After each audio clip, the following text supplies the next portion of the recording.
thé de la vérité restauratrice Mivresse avec Dr Gaoudé. Tu connaîtras la vérité et la vérité t'affranchira.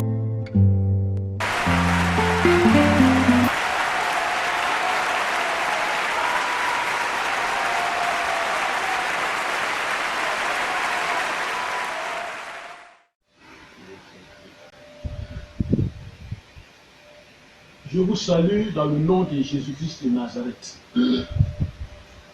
Papa, en ce jour, tu as plu de nous donner un autre message, une commission à toutes les nations, à tes enfants. Parle à tes enfants, Seigneur, à ma place. Parle à chacun de nous ce matin, aujourd'hui. Parle-nous. Parle-nous, Seigneur Jésus, parce que tu es la parole. Et cette parole qui va nous consoler, cette parole qui va nous donner la vie. Cette parole de vie. Donne-la nous, Seigneur, au nom de Jésus. Amen.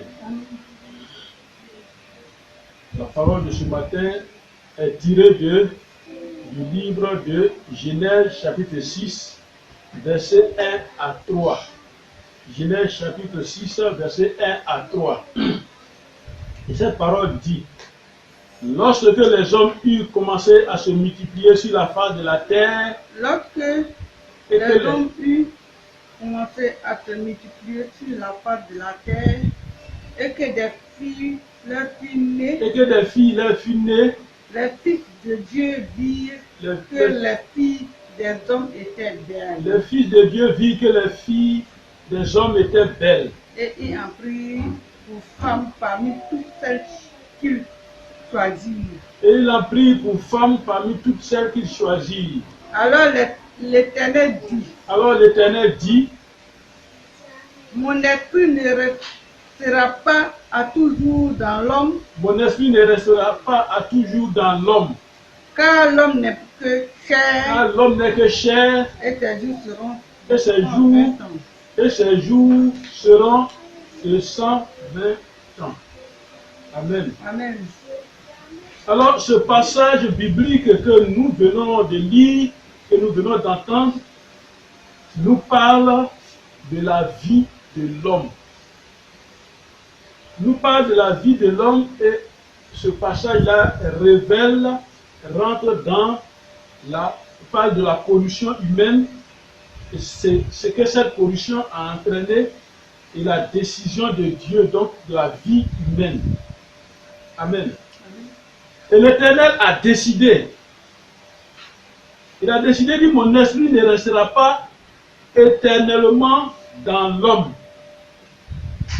Et Dieu donc prend une décision qui affecte nos vies sur la terre. Les jours de la vie humaine sont 120 ans. Amen. Les jours de la vie humaine sont 120 ans. Donc, notre texte parle de la vie de l'homme. La vie de l'homme. C'est la décision de Dieu. Et c'est de cela qu'il s'agit aujourd'hui. La vie de l'homme. Alors le thème d'aujourd'hui, c'est la vie humaine. Ou la vie de l'homme sur la terre. Nous avons écouté et nous avons suivi la vidéo sur la vie préhumaine. Aujourd'hui, nous parlons de la vie humaine, la vie sur la terre, la vie de l'homme sur la terre. Nous sommes tous vivants sur la terre. Et nous sommes venus ici sur la terre. Et la vie humaine, c'est le temps de la naissance jusqu'à la mort. Le temps de la naissance jusqu'à la mort, pendant que nous sommes sur la terre, c'est de cette vie-là que nous allons parler aujourd'hui. Mais la question, c'est est-ce que tu es satisfait de ta vie? Toi qui m'écoutes, est-ce que tu es satisfait de la vie? Est-ce que tu es satisfait de ta vie? Tu sais que tu me diras, Moi j'aime ma vie, tout le monde aime la vie. Moi j'aime la vie. Mais on aime tous la vie. Mais est-ce qu'on est satisfait? Comment est ta vie? Où est ta vie? Voilà 3 questions, et je l'ai dit même 4. Ta vie est-elle normale? Est-ce que tu vis bien sur la terre? C'est-à-dire, est-ce que tu es heureux? Regarde bien ta vie dans ta famille. Regarde ta vie dans ton quartier. Regarde ta vie dans ton village. Regarde ta vie avec tes amis et tes connaissances. Regarde ta vie dans ton emploi. Regarde ta vie dans tes activités. Tu dors, tu te réveilles, tu manges, tu voyages, tu vas à tes occupations. Est-ce que tout va bien dans ta vie? Et la question sur ma tête. Est-ce que tout va bien dans ta vie? Ce que tu vis est suffisant pour toi? Est-ce que tout va bien dans ta vie? Tu ne te contentes que de ce que tu vis, de ce que tu as actuellement. Comment es-tu dans cette vie terrestre-là? Comment es-tu? Voilà un certain nombre de questions que tu dois te poser, mon frère et ma soeur. Vous savez, tout commence par la naissance. On a déjà parlé de la vie préhumaine. C'est terminé. Dans la vie préhumaine, tu connais ta mission. Maintenant, tout commence par ta naissance. Et pour compléter cet enseignement, je te conseille encore d'aller voir pourquoi suis-je sur la terre. La vidéo sur pourquoi suis-je sur la terre. Tout commence par la naissance. Dans ta vie préhumaine, Dieu a prévu et t'a doté de quelque chose. Il a prévu et t'a doté de quelque chose. Tu viens sur la terre pour cette mission. Toi qui m'écoutes. Tu es venu sur la terre pour cette mission. Et tu nais sur la terre. À cause de ta mission, tu dois naître dans une famille. C'est à cause de ta mission. Ce n'est pas parce que ta main est jolie, ton papa est joli, il a les moyens, non. C'est à cause de ta mission que tu nais dans une famille. C'est à cause de la mission que Dieu a déposée en toi dans ta vie préhumaine que tu nais dans une région, que tu nais dans un canton, que tu nais dans un pays. Tu dois naître dans l'un de ces endroits donnés. Tu dois naître dedans. À cause de ta mission. Alors écoute-moi bien. Une famille, une femme doit être choisie pour jouer ce rôle-là. Elle doit être choisie pour jouer ce rôle.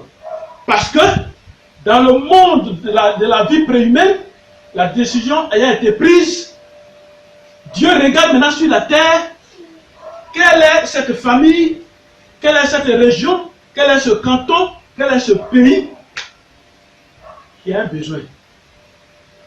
Alors il faut choisir une famille. Il faut choisir une femme pour jouer ce rôle de ta venue sur la terre des hommes. Et c'est ce rôle-là qu'a joué ton père et ta maman. Alors pour comprendre, voyons la naissance de notre Seigneur Jésus-Christ. Voyons d'abord la naissance de Jean-Baptiste. Allons dans le livre de Luc. On va voir la naissance de Jean-Baptiste dans le livre de Luc. Luc chapitre 1. Le livre de Luc chapitre 1, verset 11 à 13. Regardez, écoutez la parole de Dieu. La naissance de Jean-Baptiste, verset 11 à 13, la parole de Dieu dit.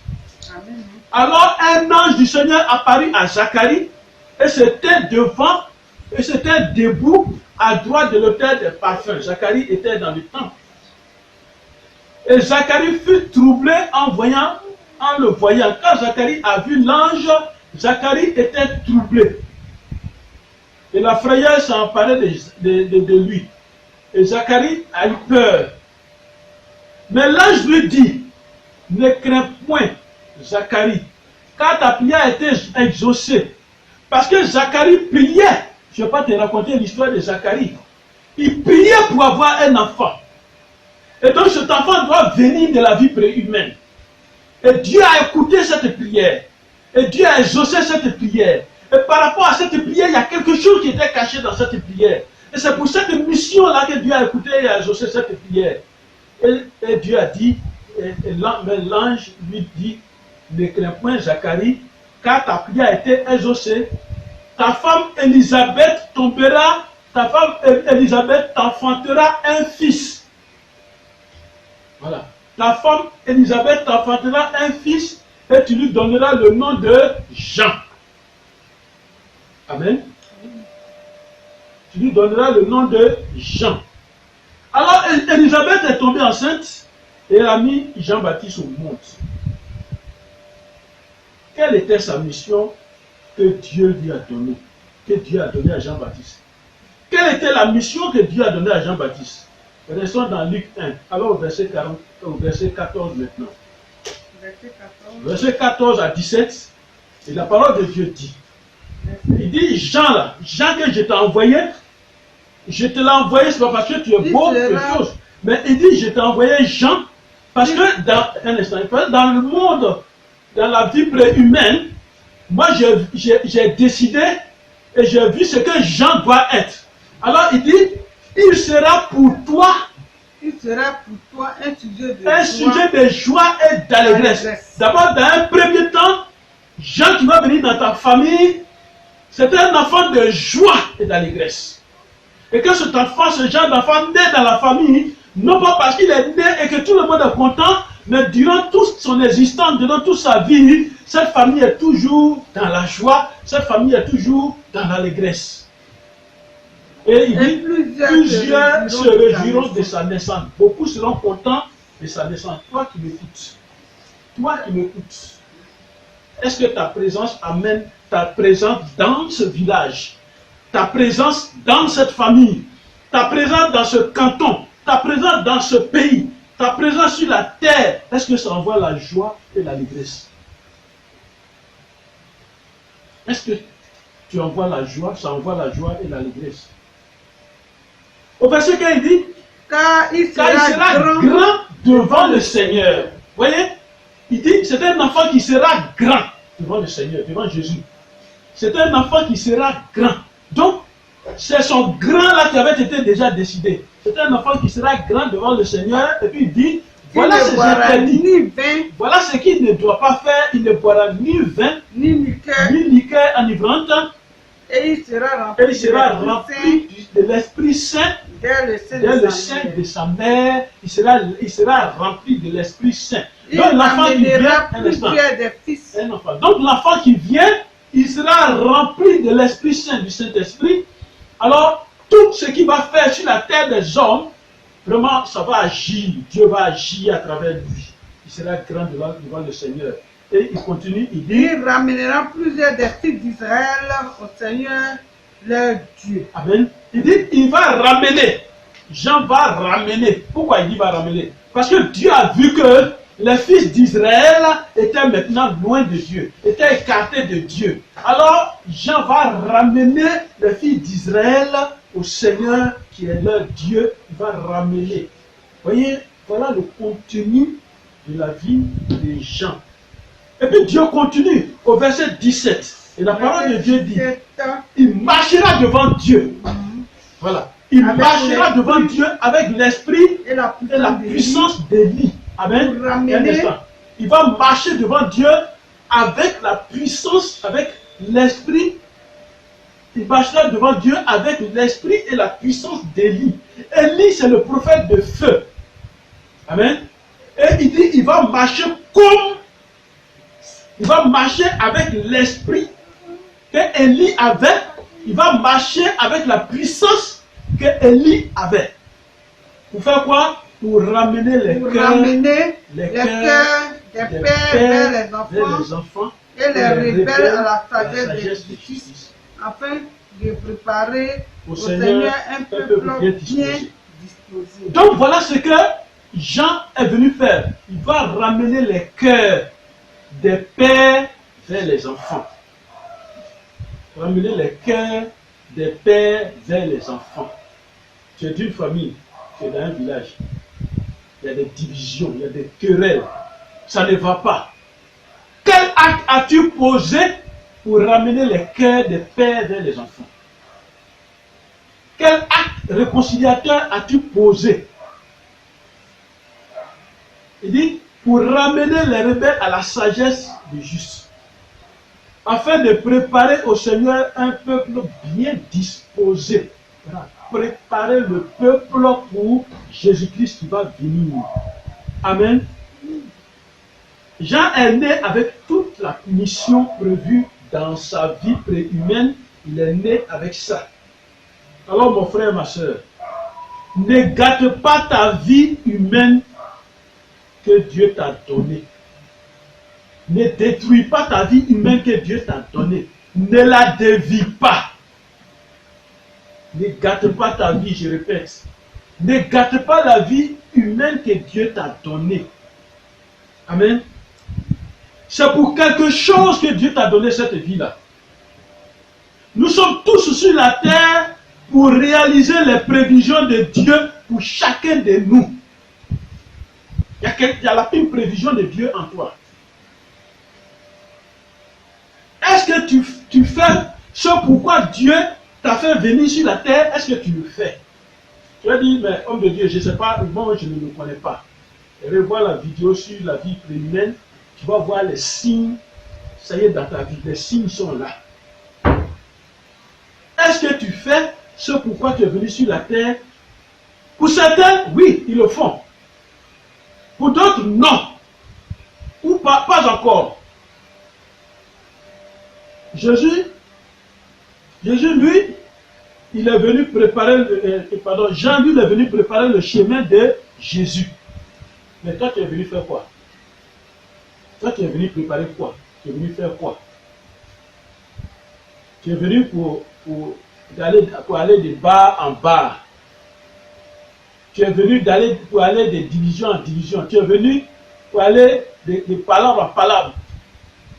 C'est ça, tu es venu pour ça. Tu es venu pour voler. Tu es venu pour être sorcier. C'est ça, c'est ça. C'est ce que Dieu t'a envoyé sur la terre de faire. Jean, lui, est venu pour préparer le chemin de Jésus. Et toi? Et nous? Parlons de notre Seigneur Jésus. Nous connaissons pourquoi il est venu dans ce monde. Nous connaissons. Amen. On a déjà une vidéo sur pourquoi Jésus est venu sur la terre des hommes. Nous connaissons pourquoi il est venu sur la terre, pourquoi il est venu dans ce monde. Et je te conseille de revoir aussi la vidéo sur la vie, la vie préhumaine. Revois ça toujours. Voyez, dans le cas de Jésus, regardez ce qui va se passer. L'ange Gabriel a été envoyé dans une famille pour annoncer la venue de Jésus dans une famille. C'est pourquoi je dis la famille, le village, la région, tout ça c'est important. L'envoyer dans une famille. Parce qu'il y avait quelque chose dans cette famille. Pour annoncer la venue de Jésus. Et l'ange dit à qui? À une femme dans cette famille-là. Elle s'appelle Marie. L'ange dit à Marie, tu as été choisi par Dieu pour mettre au monde le sauveur de l'humanité. Femme, toi qui me goûtes, ton enfant qui est né là, tu as été choisi pour qu'il fasse quoi? Amen. Il a été choisi pour être le sauveur de l'humanité. Et c'est le choix de Dieu. Ce n'est pas quand il est né ou bien quand il a eu 10 ans, 12 ans et qu'il est dans le temple avec les grands connaisseurs que Dieu l'a choisi là comme ça. Non. Souviens-toi, il a dit à Jérémie, ce n'est pas là. Et c'est le choix de Dieu. Et ce choix-là, c'est une grâce. Amen. Ce n'est pas ta décision. Ce n'est ni ta volonté. Ce n'est pas ni ta beauté, ni tes moyens. Cet enfant qui est passé par toi, ce n'est pas parce que tu as quelque chose. Non, il y a quelque chose. Il y a quelque chose que Dieu veut faire. Et ce choix tient compte de quoi? Amen. Et ce choix tient compte de la décision dans la vie préhumaine. Amen. Ce choix-là tient compte de la résolution d'un problème. Chaque enfant qui naît, chaque personne qui vient sur la terre, le choix de la personne tient compte de la décision dans la vie préhumaine, la décision qui a été prise, et tient compte de la résolution d'un problème, ou bien des problèmes sur la terre des hommes. Ça peut être à cause des besoins d'une famille. Ça peut être à cause des besoins d'un village. Ça peut être à cause des besoins d'un pays. Ça peut être même à cause des besoins de la terre tout entière. C'est-à-dire, vous voyez des enfants qui naissent, et c'est toute la terre qui parle d'eux. Amen. C'est toute la terre qui parle d'eux. Et toi, qui parle de toi? C'est toi qui dois corriger une situation sur la terre. C'est toi qui dois corriger une situation dans ton village. C'est toi qui dois corriger une situation dans ton pays. C'est toi qui dois corriger une situation dans ton canton, dans ta région. Qu'est-ce que tu fais de ta vie? Pour certains, et pour beaucoup d'entre nous, et même pour nous tous, Dieu nous envoie sur la terre pour faire de bonnes choses. Tu dois venir sur la terre et tu es venu sur la terre pour être président. C'est pourquoi il y a des présidents. Ceux qui sont présidents, ils sont nés comme nous. Mais depuis avant leur naissance, Dieu a décidé que lui soit président. Tu es venu pour être ministre, pour être un grand homme, une grande femme dans le monde des finances. Une grande femme dans le monde des affaires, un grand homme dans le monde des affaires, un inventeur, un homme qui doit créer, quelqu'un qui doit initier des choses, ça y est en toi, tu es venu. Tu dois être un grand serviteur de Dieu. Écoutons Marie parler. Allons dans Luc 1 toujours, Luc 1, à partir du verset 46 à 48. Luc 1. Luc 1. À partir du verset 46, on va écouter Marie parler. Luc 1, à partir du verset 46, la parole de Dieu dit. Luc 1, verset 46, la parole de Dieu dit. Et Marie dit, mon âme exalte le Seigneur, parce qu'il a jeté les yeux sur la bassesse de sa servante. Car voici, désormais, écoutez-moi très bien, suivez-moi très bien ce que Marie a dit. Il dit, désormais, toutes les générations me diront bienheureuse. Amen. Est-ce que ce n'est pas ce qui se dit aujourd'hui? Ce n'est pas parce qu'elle s'appelle Marie qu'on lui dit que toutes les générations, jusqu'à nos générations, disent bienheureuse. Ce n'est pas parce qu'elle s'appelle Marie. C'est parce qu'elle a mis au monde quelqu'un, un sauveur, le sauveur de l'humanité. Alors on lui dit, toutes les générations me diront. Marie avait déjà dit, elle a parlé, pendant qu'elle vivait, elle a parlé du futur. Et toutes les générations me diront bienheureuse. Pourquoi? Parce que le Tout-Puissant a fait pour moi de grandes choses. Son nom est saint. Amen. Est-ce que sur la base de cette parole de Marie, que tu viens d'écouter,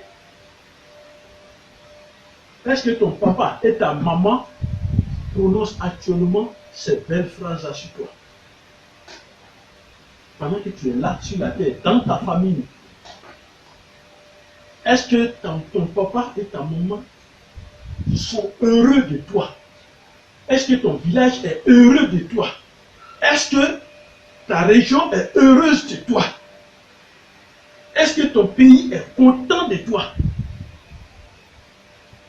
Il dit, désormais toutes les générations me diront bienheureuse. Marie a ajouté à l'humanité. On ne passe pas sur la terre view comme et puis c'est effacé. Non, il faut laisser ses traces. Marie a laissé ses traces. Tant que la terre existera, les traces de Marie seront toujours là. Tiens compte de cette parole que je te dis, toi qui m'écoutes. Laisse tes traces en bien. Parce que les traces, les mauvaises traces que tu laisses, on efface ça vite. Laisse tes traces en bien. Parce que le Tout-Puissant a fait pour moi de grandes choses. Amen. Alors, allons dans Luc 11. Luc chapitre 11. Écoutons la parole de Dieu. Luc chapitre 11. Au verset 27. La parole de Dieu dit. Écoutez très bien. Luc 11, verset 27. Écoutez très bien. Tandis que Jésus maintenant Jésus est sur la terre. Et puis Jésus parle. Tandis que Jésus parlait ainsi. Voilà. Qu'est-ce qui va se passer?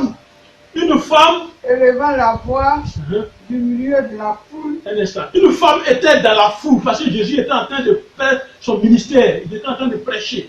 Et pendant que Jésus parlait, au milieu de la foule, les gens sont nombreux. Au milieu de la foule, il y a une femme qui parle. Il y a une femme qui fait élever sa voix. C'est-à-dire, elle crie fort pour qu'on entende sa voix. Elle dit quoi? Elle dit, heureux le sein qui t'a porté. Heureuse les mamelles qui t'ont allaité. Voilà.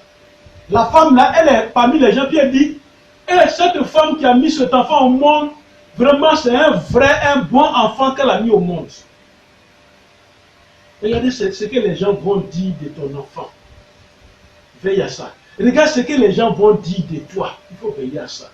Quel que soit ton âge, les gens diront, qui a mis ce type-là au monde? Ça, c'est l'enfant de tel ça. Qu'est-ce que les gens diront de toi? Qu'est-ce que les gens disent de toi? Qu'est-ce que les gens disent de tes enfants? Toi qui m'écoutes. Qu'est-ce que les gens disent de toi? C'est la question. Ton papa et ta maman sont-ils contents de toi? Qu'est-ce que les gens disent? C'est au moment de la naissance qu'il y a un combat. Amen. Je vais te dire ce matin, qu'est-ce que les gens disent de toi?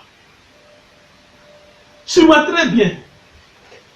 Tu vas comprendre qu'est-ce que les gens disent de toi et ce qui va se passer dans ta vie.